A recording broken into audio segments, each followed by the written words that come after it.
안녕하세요. 백두산 금융연구소의 백두산입니다. 12월 6일 화요일 오후 4시 18분입니다. 미국과 유럽 같은 경우는 어젯밤에 지난주 금요일 날 발표됐던 고용지표를 다시 새롭게 해석을 하면서 새롭게 해석했는지 아니면 이제서야 정신을 차렸는지 하여튼 다시 긴축 우려가 부각됐다 이러면서 하락 마감을 했습니다. 물론 이 재밌는 점이 페드와치 그 12월 달에 FOMC 회의에서 75bp 인상 확률이 얼마나 되냐 그거 페드와치에서 살펴보니까 그 금리 인상 확률은 변하지 않았어요. 근데 어젯밤에 일단 고용 지표를 재해석했는지 어쨌는지 그러면서 이렇게 하락 마감을 했습니다.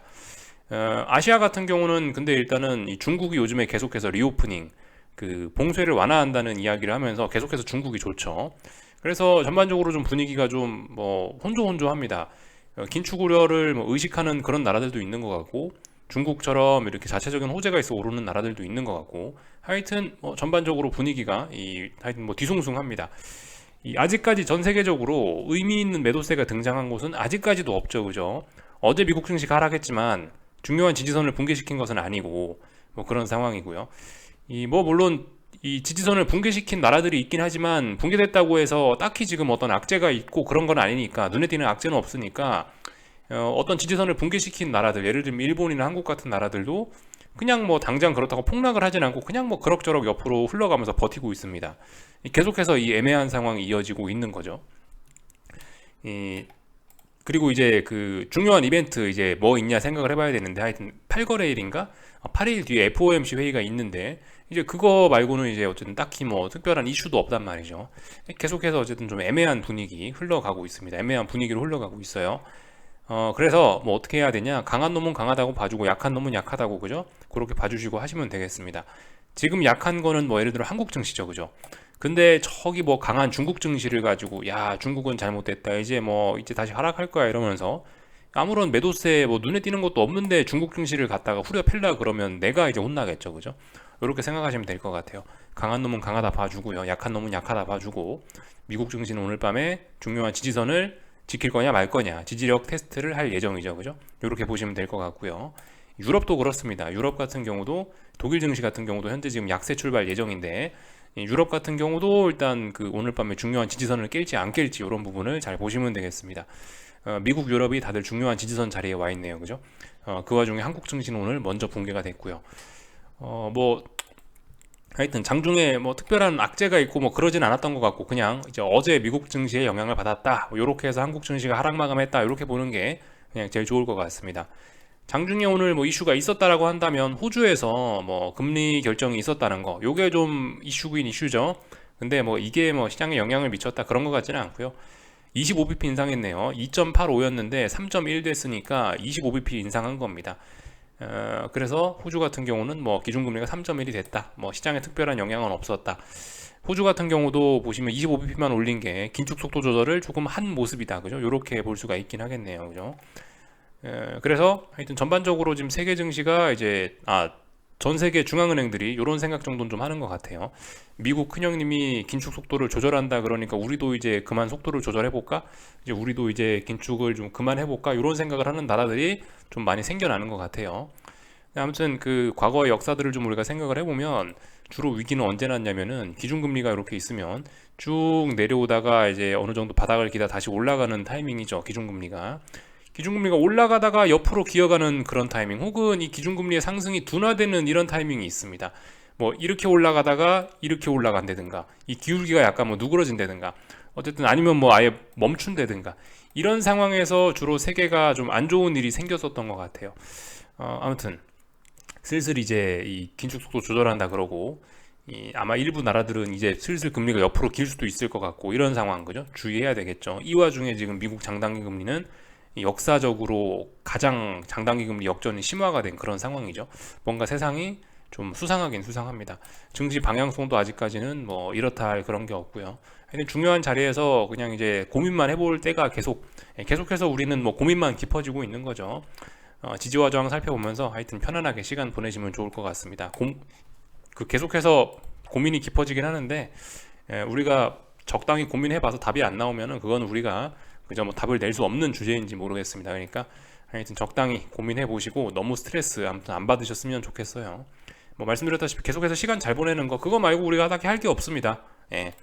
그 정도만 말씀드리면 될 것 같고, 오늘도 뭐 어떤 일들이 있었는지 전반적으로 어떤 흐름들만 좀 세계 증시 흐름들만 체크하고 마칠게요.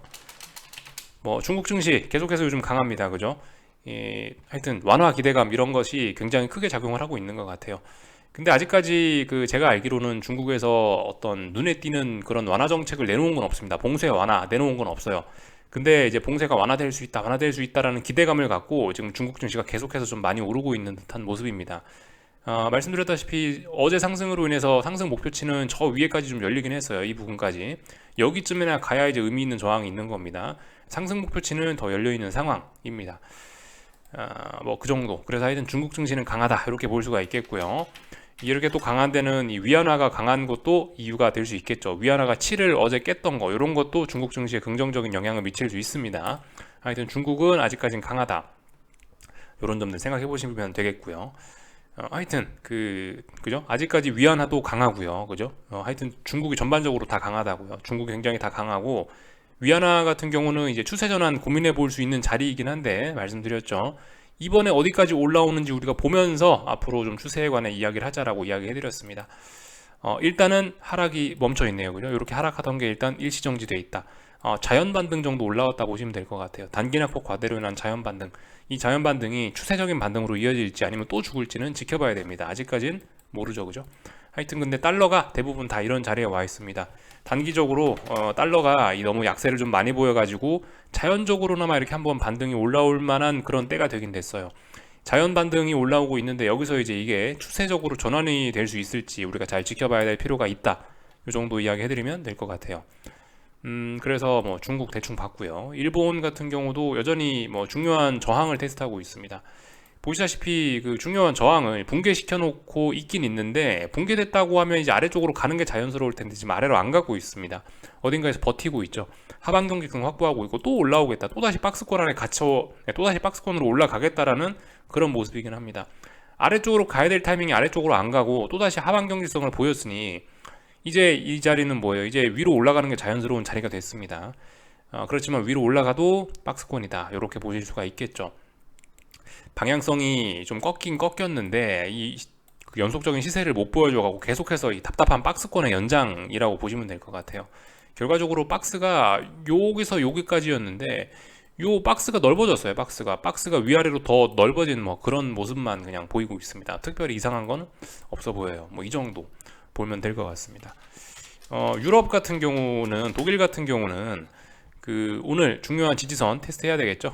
여기를 중요한 자리로 보고 있습니다. 닥스 지수 기준으로 해서 여기를 중요한 자리로 보고 있어요. 이 자리가 붕괴되면은 이제 아래쪽으로 일단 볼 거다. 근데 이 자리 오늘 지지선 테스트 하겠죠. 아직 붕괴됐는지 안 됐는지는 모릅니다. 오늘 장 마감하고 나서 아침에 보면 되겠죠. 이 정도 살펴보시면 될 것 같고요. 오늘 한국 증시 같은 경우는 이 붕괴를 완전히 시켰습니다. 이제 그 312점 얼마 자리를 제가 말씀드렸는데 완전히 붕괴됐으니까 일단 박스권 붕괴됐습니다.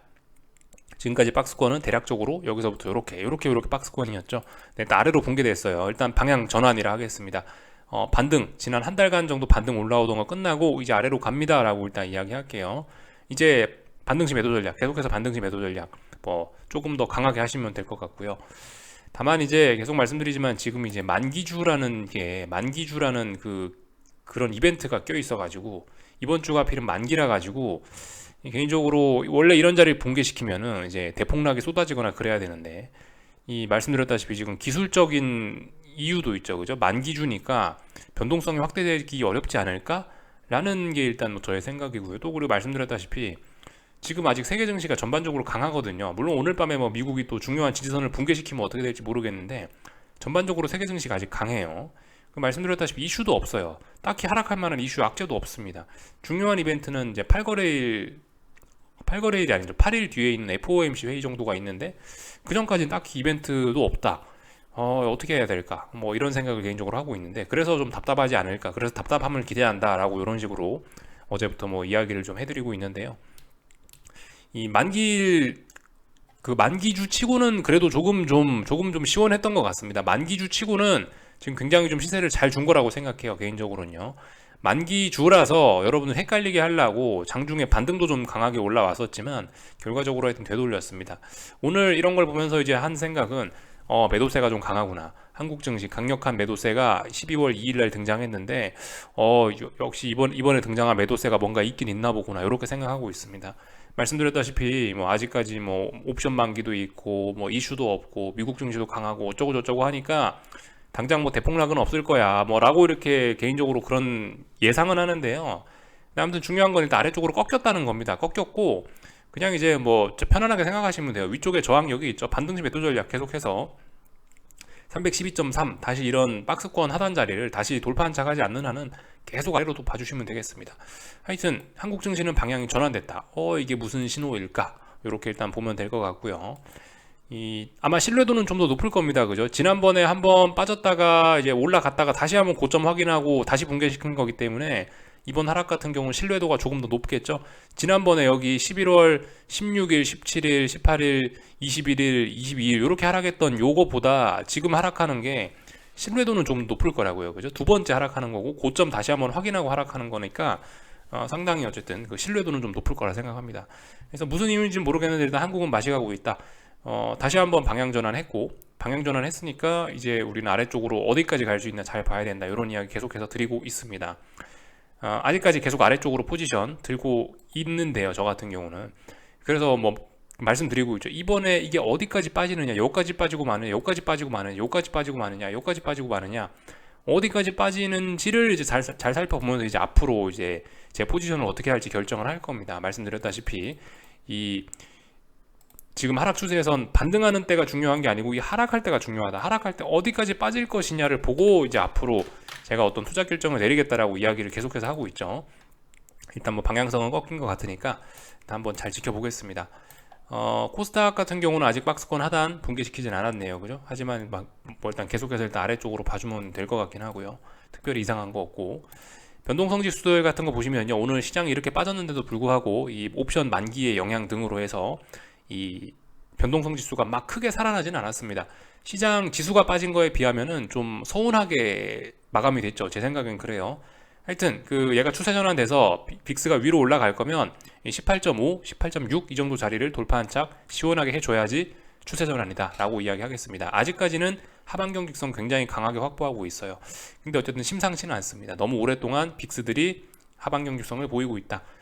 미국도 어젯밤에 이제 빅스가 일단 자연 반등이 올라왔으니까 그 자연 반등이 추세적인 반등으로 올라올지, 그 와중에 이제 코스피 같이 이미 오랫동안 변동성 지수가 이렇게 하반 경직성 보이는 경우도 있으니까 하여튼 잘 봐야 될 것 같습니다. 지금 시기가 지금 굉장히 좀 어떤 전환이 될 수도 있는, 방향성이 전환될 수도 있는 그런 시기이기 때문에, 그죠?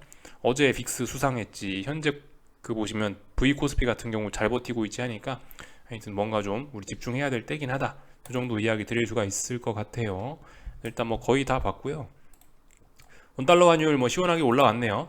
하지만 아직까지 좀 그렇습니다. 아직까진 1315원 16원 있는 자리가 말씀드렸다시피 지금 중요한 어떤 저항이 되고 있습니다. 이 자리를 뭐 돌파 한착 하긴 했는데요. 19원이니까 뭐 4원 정도 돌파 한착 하긴 했는데, 요즘 이게 이 환율의 변동성이 워낙 크다 보니까 이 정도로는 아직 뭐 추세 전환 이런 이야기 하긴 좀 뭐 하고요. 좀 더 일단 지켜보자고요. 일단 중요한 저항 여기입니다. 1316원 15원 대충 이 정도 자리인데요. 왜 이 자리가 중요하냐면 지난번 여기 11월 11일 14일 15일 16일 여기 4거래일 동안 하반 경직성 여기서 지지했던 자리거든요.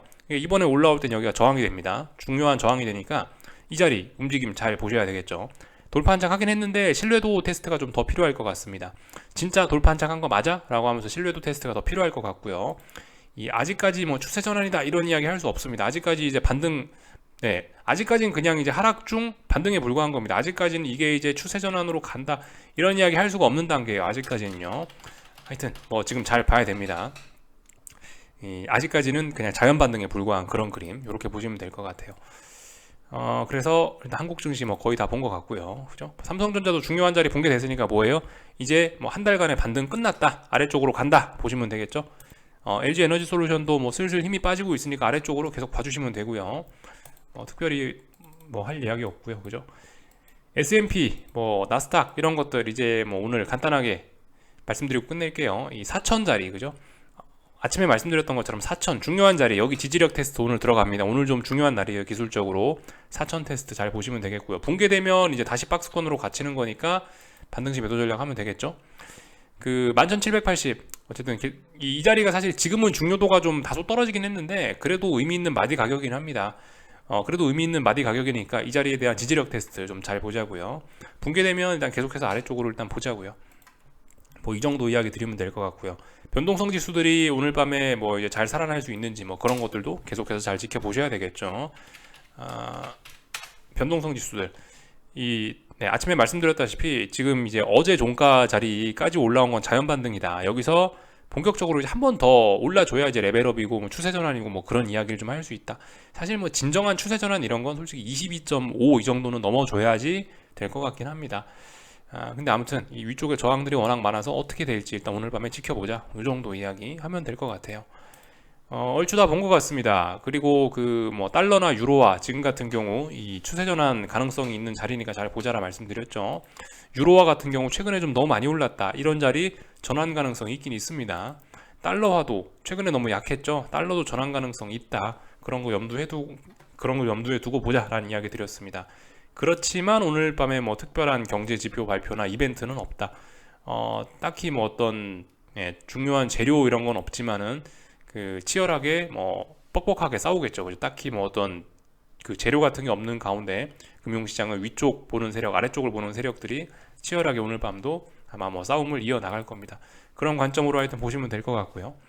여기까지 하겠습니다. 궁금한 거 리플 남겨주시고 내일 아침에 뵙도록 하겠습니다.